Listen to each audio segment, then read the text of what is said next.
ఏపీలో గ్రామ వార్డు సచివాలయాల్లో పనిచేస్తున్నటువంటి ఉద్యోగులకు ప్రభుత్వం శుభవార్త చెప్పింది అనుకోవచ్చు. ఎందుకని అంటే వీళ్ళు ఎప్పటి నుంచో ట్రాన్స్ఫర్లు అడుగుతున్నటువంటి పరిస్థితి. దీనికి ఏపీ ప్రభుత్వం ఆమోదం తెలిపింది. దీనికి సంబంధించే ఒక జీవో కూడా విడుదల చేయడం జరిగింది. దీని ప్రకారం గ్రామ వార్డు సచివాలయాల్లో పనిచేస్తున్నటువంటి ఉద్యోగులు ఎవరైతే ఉంటారో ఎవరైతే ట్రాన్స్ఫర్ కావాలి అని అనుకుంటున్నారో వాళ్ళు ఈ నెల 27వ తేదీలోపు ఆన్లైన్లో దరఖాస్తు చేసుకోవచ్చు. వీటిని 29, 30 తేదీలలో కలెక్టర్లు పరిశీలించి ఎవరికి ట్రాన్స్ఫర్ ఇవ్వాలి అనే దాని మీద వాళ్ళు చూసి అర్హులైనటువంటి వాళ్ళకి ట్రాన్స్ఫర్లు ఇస్తారు. అయితే దీనికి సంబంధించి ప్రభుత్వం కొన్ని మార్గదర్శకాలను కూడా విడుదల చేయటం జరిగింది.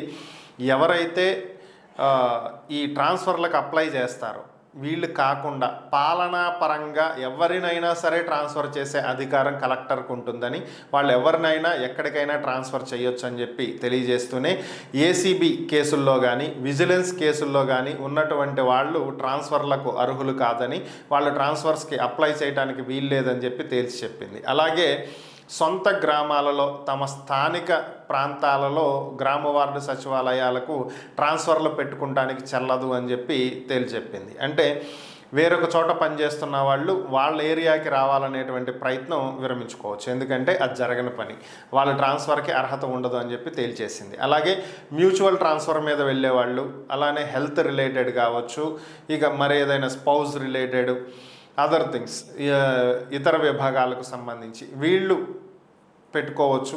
ఐటీడీఏ ప్రాతిపదిక ఐటీడీఏలో పనిచేసేటువంటి వాళ్ళు వీళ్ళకి సంబంధించి, అలాగే గిరిజన ప్రాంతాల్లో 2 ఏళ్లకు మించి పనిచేస్తున్నటువంటి వాళ్ళు, ఏజెన్సీ ఏరియాల్లో 2 ఏళ్లకు మించి పనిచేస్తున్నటువంటి వాళ్ళు వీళ్ళు ట్రాన్స్ఫర్కి పెట్టుకోవడానికి అర్హులు.